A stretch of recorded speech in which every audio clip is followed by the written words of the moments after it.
Well, hello church, it is good to be here again. Yes, pray for the kids, as you know, the gazebo flying away. I'm sure none of the kids have, so it's all good. You're still with the kids. But today I just want us to carry on from the series that Charles started last week about Stronger Together. Stronger Together, and we are. And I want to start today by sharing a story that I heard about 4 young lads. Out of these 4 lads, 1 could swim, 3 couldn't. And on this day, they were walking down beside a lake. And as they were walking along the lake, one of the non-swimmers slipped and went into the lake. And he started panicking because he couldn't swim, so he started dipping in and out of the water and splashing around. Now the one brother that could swim, he knew he had to do something. So he dives in, he grabs hold of his brother, but he's still young himself, and he can't hold his brother and swim back to the shore. So he's left in the water, being carried by the current, just grabbing his brother. One of the other brothers on shore realised that he's now got to do something, but he can't swim. So he looks ahead and he sees that the lake narrows further up. So he runs as fast as he possibly can. He grabs what looks like a branch and he gets to where the lake narrows. Now, while this is all happening, the police hear some commotion going along and they go and have a look and they see what's happening, and a couple of policemen come and help. And as the lake narrows, one of the brothers is there with this branch and he's just crying, grab the branch, grab the branch. So the police come and they try to help grab this branch as well to give a bit of strength. The boys, as they come down through the lake, they get to the branch, they grab hold of it. They then start climbing onto it and pulling themselves to the shore, and the police and the brother are pulling these 2 boys back to the shore. I'm pleased to tell you, they all make it. They all get back to the shore, nobody's hurt. The police check them over, and then they go and find the boy's dad. And as they see their dad, the adrenaline, I can't really say that word, but all the blood is pumping in their bodies and the excitement of what's just happened gets to them, and they all try blurting out to the dad, Dad, guess what happened, this happened and that happened, blah, blah, blah, blah, blah, blah. And all the dad can hear is this noise of these 4 boys all going, wah, wah, wah, wah, at the same time. So he's like, hang on, stop, one at a time, tell me what happened. So the boy that slipped in, he starts first. Well, Dad, we were walking along and we weren't behaving, but I just slipped, my foot just went, and I ended up in the lake, and I was really, really scared, and I started panicking. And then the brother that jumped in, he then chirps in, and he's like, so I dived in, Dad, I was really brave, I went in and I grabbed him. And then the other one that ran along the shore, he was like, Dad, I ran the fastest I've ever ran in my life. And I got to where the lake narrowed, and I put out the branch, and I pulled my brothers in. No credit to the police, it was all in his head, it was all him that done it. And he pulled his brothers in. And the dad listens to his 3 sons, and he's like, that's amazing. And then he looks at his 4th son and says, well, son, what did you do? And the 4th son says, well, Dad, I'm only 5, I couldn't do much, but I cheered them on. I told them, they can do it, you can do it, come on, let's do it. He was 5, he couldn't jump into that lake, he couldn't pull that branch, but he could cheer them on. Now, I don't know if that story is true or not, but I love that 5-year-old. I love the attitude of the 5-year-old that says, I will cheer them on. I will cheer them on. His brothers are going through the scariest experiences of their life, and he's there cheering them on. We can all be in situations at times where it can seem hopeless, where we don't know what to do. We can all experience situations where the temptation to give up is greater than the desire to carry on. But it's in those moments that we need each other.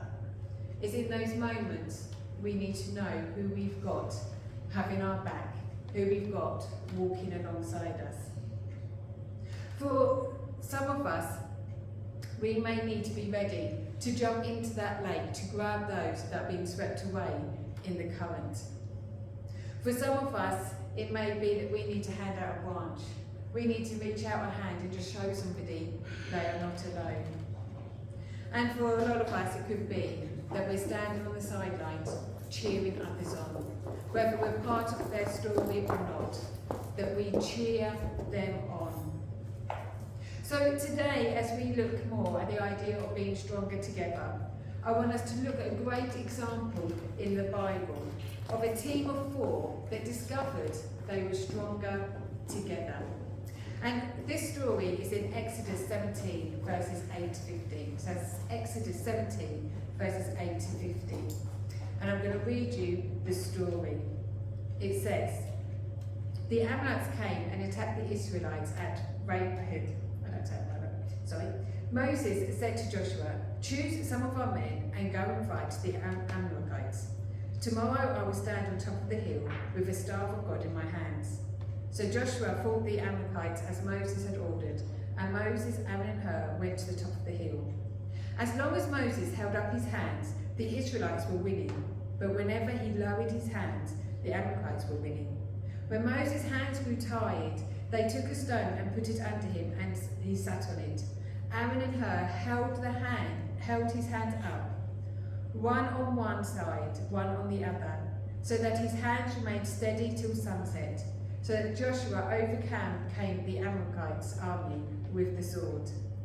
Then the Lord said to Moses, write this on a scroll as something to be remembered, and make sure that Joshua hears it, because I will completely blot out the name of the Amalekites from under heaven. Moses built an altar and called it, the Lord is my banner. So here we've got a story where there is 4 people in this story, and all of them needed each other. And through this story, there's a few points I just want to bring out that we can learn as we're moving through this world stronger together. The first thing we can learn from the story is that there is victory in our weakness. There is victory in our weakness. Now, a couple of weeks ago, when I was preaching last, I mentioned about the Israelites and how they weren't enjoying the journey that God put them on. They whinged and moaned, and it's the same situation now. Just before what I read was happening, again the Israelites were moaning. Because you see, they've been brought out of Egypt, they've gone across the Red Sea, and now they find themselves in the wilderness, and where they are at this moment, well, there's nothing to drink. So now they're moaning again and saying, we've just been brought here to die. There's nothing we can do, and it's just all doom and gloom, and nothing's going right. And they question Moses, they question, is God even with us? Now, these are the people that have survived the 10 plagues because God was protecting them. These are the people that walked through the Red Sea as it parted. And as I read the story, every time I read it in the Bible, it's one of the occasions I'm like, I wish I was there.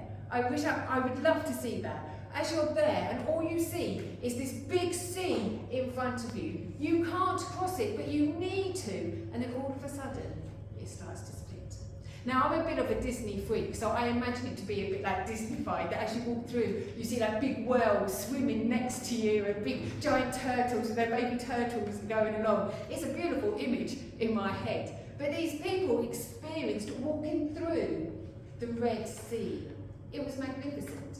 And yet now they are even saying, is God even with us? These people that witness such greatness are going, is God even with us? They are in a place of weakness. They are in a place where they feel they can't carry on. Now, as always, God comes through for them, and he gets Moses to get his stuff, his stick that he's got, hit a rock, and drinking water comes out of the rock. It was a miracle, it was amazing, but the Israelites are still in a bad place because where they are, up here. So much so that Moses calls the place Massah and Meribah. I'm sorry I pronounced these names wrong. But Massah means testing and Meribah means quarrelling. In other words, their identity, the place they're in now, is not being remembered for the fact that water came from a rock.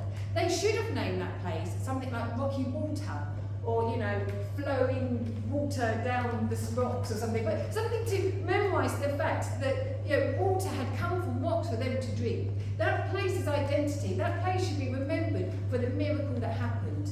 But it's being named after quarrelling. It's been named after people testing God, questioning God, because that is the sense of where they're at. That is the biggest thing going on in these people's lives. Is God actually with us?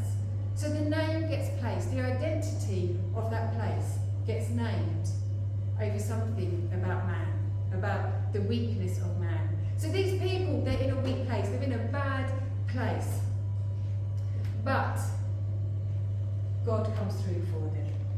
He comes through for them. They still got the victory.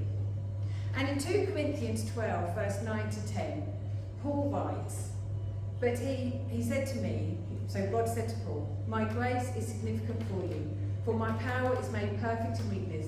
Therefore I will boast all the more gladly about my weakness, so that Christ's power may rest on me. That is why, for Christ's sake, I delight in weaknesses, in insults, in hardship, in persecution, in difficulties. For when I am weak, then I am strong. Can you imagine if Paul had to live with the Israelites? They would have done his head in. Here he is saying, I'm going to delight in weaknesses. I'm going to delight when life gets hard, because then I know my God will come through. I know I am strong in those times because of my God. And yet the Israelites, despite what they had seen, despite what they were going through, still couldn't see it. Now, today, you may feel weak, but let me tell you, God's grace is significant, is sufficient for you. Moses, when he was first called by God, did the whole I can't do it, send somebody else was his words, because he felt he wasn't equipped enough, because he had a speech impediment, he couldn't say certain things, he couldn't communicate as well as he wanted to. So the fact that God was asking him to go to Pharaoh and free the Israelites, he was like, I can't do it, I don't want to do it, send somebody else. He felt like he couldn't do it. His weakness was such a big thing to him that he was willing to step out what God was asking him to do. But we need to be people that are willing to put our weaknesses into God's hands. Because you see, when Moses goes on a journey with God, and when he does his journey with God, the man that said, send somebody else, the man that says, I cannot speak, in Deuteronomy 32, verse 1 to 4, we hear that very man say, listen, you heavens, and I will speak. Hear, you earth, the words of my mouth. Let my teachings fall like rain, and the words descend like dew, like showers on new grass, like abundant rain on tender plants. I will proclaim the name of the Lord. I will praise the greatness of our God. He is the rock. His works are perfect, and his ways are just. A faithful God who does no wrong, upright and just is he. The guy that said, I cannot speak, the guy that says, I cannot do it, is now saying, listen up, heaven, listen up, earth. He's declaring it. He's saying, do you know what? My weakness is now my strength. What I felt I couldn't do, I can now do because of the journey I've been on with God.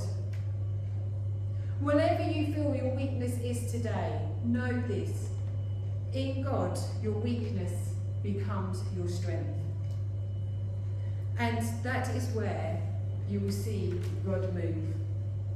Victory comes despite our weakness. His grace is sufficient.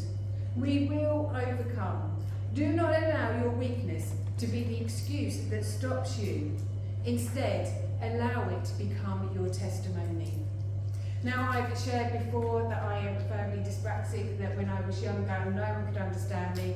Had to go to speech therapy just for people to understand what I was saying. And because of this, I saw it as a great weakness in my life. It was something I was embarrassed about.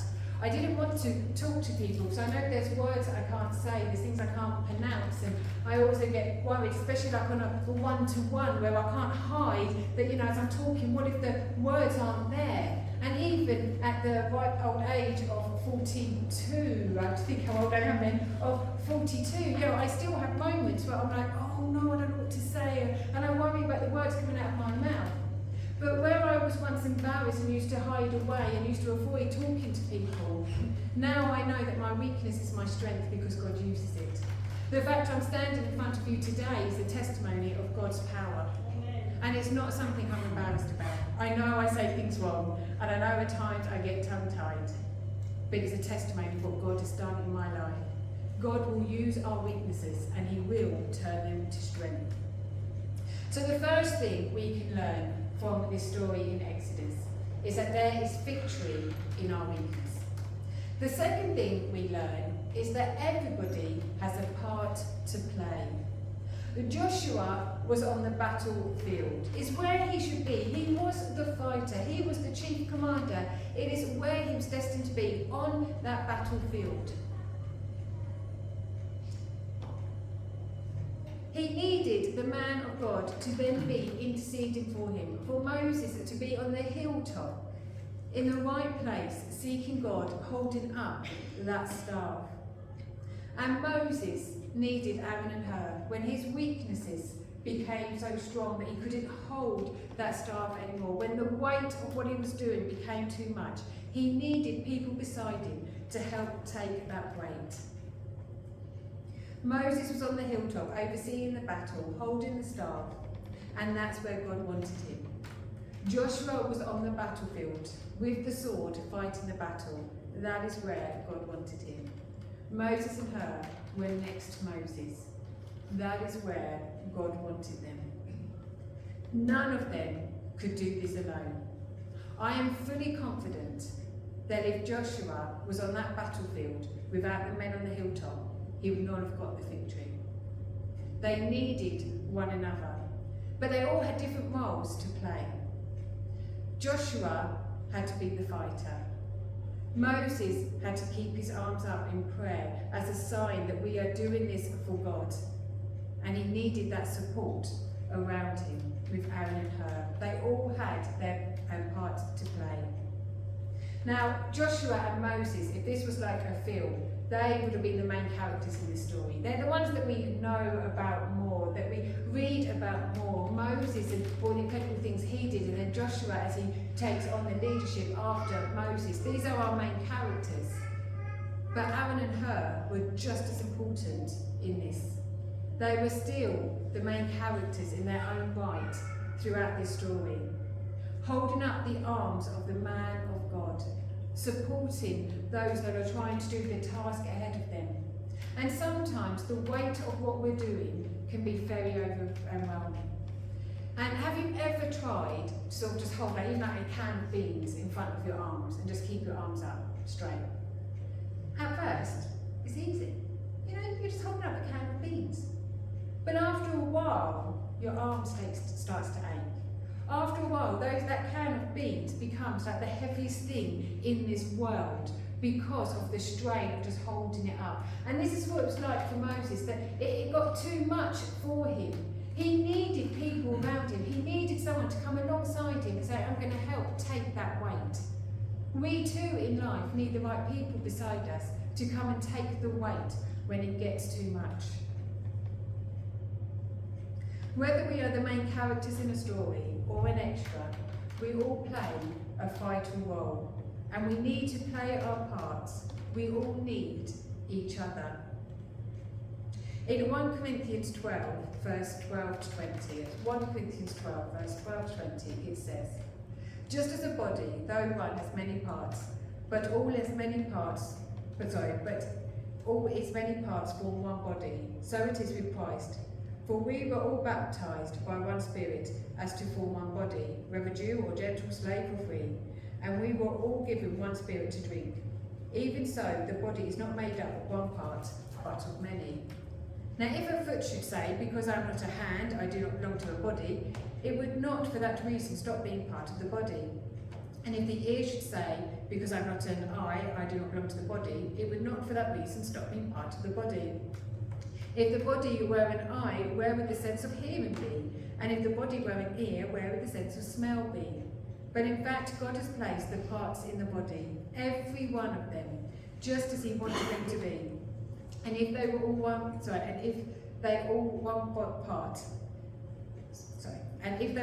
part, where would the body be? As it is, there are many parts, but one body. We all have a part to play.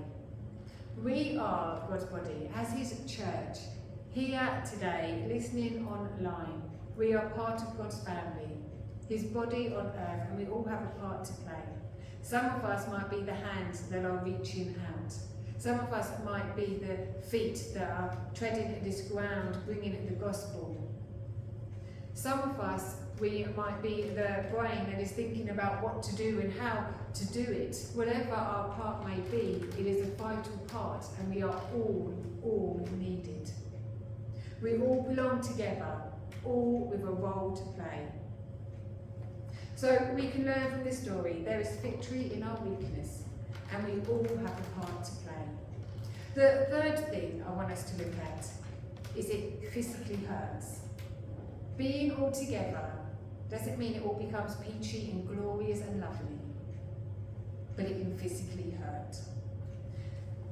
These four that we're looking at today, they worked beautifully together, but despite that, there was still pain.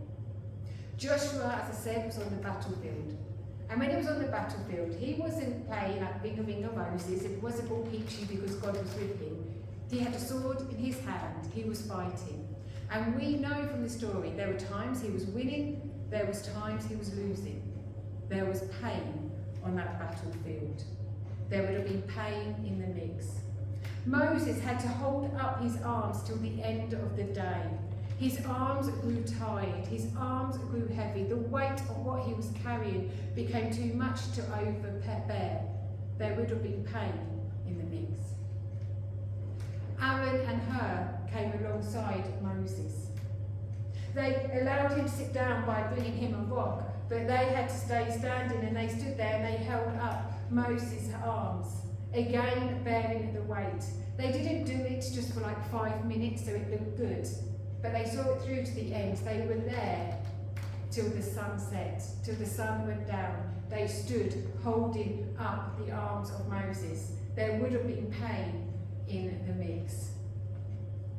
We stand together and we are stronger together, but it doesn't mean that it's not going to be uncomfortable.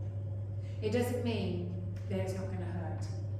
It's going to hurt when we stand next to the woman who has had a miscarriage and try to help her through. It's going to be uncomfortable when we're helping people move because they've lost their house due to financial needs. It's going to be hard when we see the mother struggling with her children, knowing what's the right thing to do in this world. It's not an easy task. It's not going to be all pleasant and glorious. There are times that pain is going to be in the mix, when we've got to stand even though it hurts, where we've got to give even though it hurts to do so, because we remember who we are, we remember the calling on our lives, and we keep going. Standing together, there will be pain in the mix, but just like Joshua, Moses, Aaron, and Hur, when they stood together, they became stronger together, and at the end of the day, they got the victory. So will we. And I just want to finish today by looking at Exodus 17, verse 15, where once the battle is done, once the victory has come, Moses builds an altar, and he named that altar, "The Lord is my banner." Now, in ancient warfare, when everything was still hand-to-hand combat, if you was trying to fight in these battles, the armies would fly a banner to show where they were. And this banner represented many things. For the soldiers on the battlefield, as they went in, they could lose where they were at. They're so focused on the fight in front of them, and they're moving around, and then all of a sudden they look around and they're like, where am I? How do I get here? So they will look up and they will try to find the banner of their army, because that banner will represent safety. That banner will represent protection. It's where they can go to, so they can sort of readjust and get ready to go again. It's where they seek to be. It's the banner of protection. It's the banner of this is home. It's the banner of where they belong. And God has put his banner over us. God puts his banner over us because it's where we belong. It's where we find our protection. It's where we find our strength. It's where we can go to re-energize ourselves to go again. The banner represented safety, and as I said, it represented where they belonged. Now, in the land that was known now for its quarrelling and for its question of God, so was vivid that name, that it became the identity of where they were standing. But now Moses builds an altar, and he named that altar, "The Lord is my banner." In other words, that place that was known for quarrelling and questioning God, now that's where they will remember that God stands with them, that God is over them, that God is there with them. In other words, it's their safe place, their protection, their identity. He is our banner. And as it says in Songs of Solomon 2 verse 4, he brought me to the banquet room, and his banner over me is love. His banner over me is love. His banner over you is love. There's an old song, I'm not going to sing it, you really don't want me to sing it. But it's all about his banner over us being love. That as we face this world, as we face the trials in front of us, that the banner that's over us is his love. Therefore we can keep going.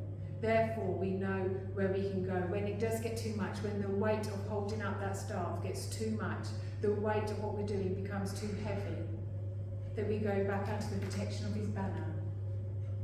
And we say, it's okay. It's okay because God's got me. God's here with me. This is where I belong. I live under his banner. A banner is something that identifies and unifies a particular group of people. God's banner is over us today. We are his children, united together in love, stronger together. So let me encourage you today. In your weakness, there is victory. You all have a part to play. And even though at times it may hurt, we are stronger together, united together, under his banner of love. If you feel alone on the battlefield, then come back under his banner. Come back to where you belong. Come back to the safety, the security, the identity of knowing that you're under the banner, in the family of God, where he has called you to be. We have the victory today. We are stronger together, and that is the way we move forward. So, I'm just going to pray for us all now. And then as I pray, don't rush off, but let's just spend some time together. And don't forget, we're also doing the leaflet drop today, so if you can help with that, please do.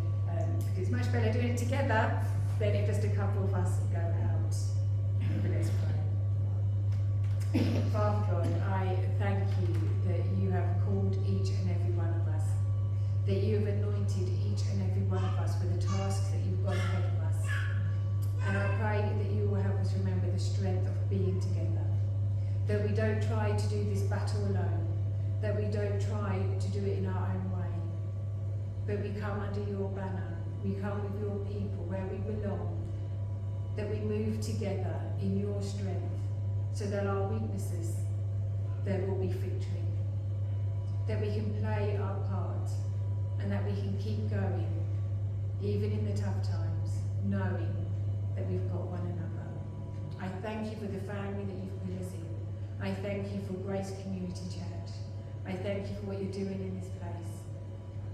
And we just lift it all up into your hands, and we praise you for it.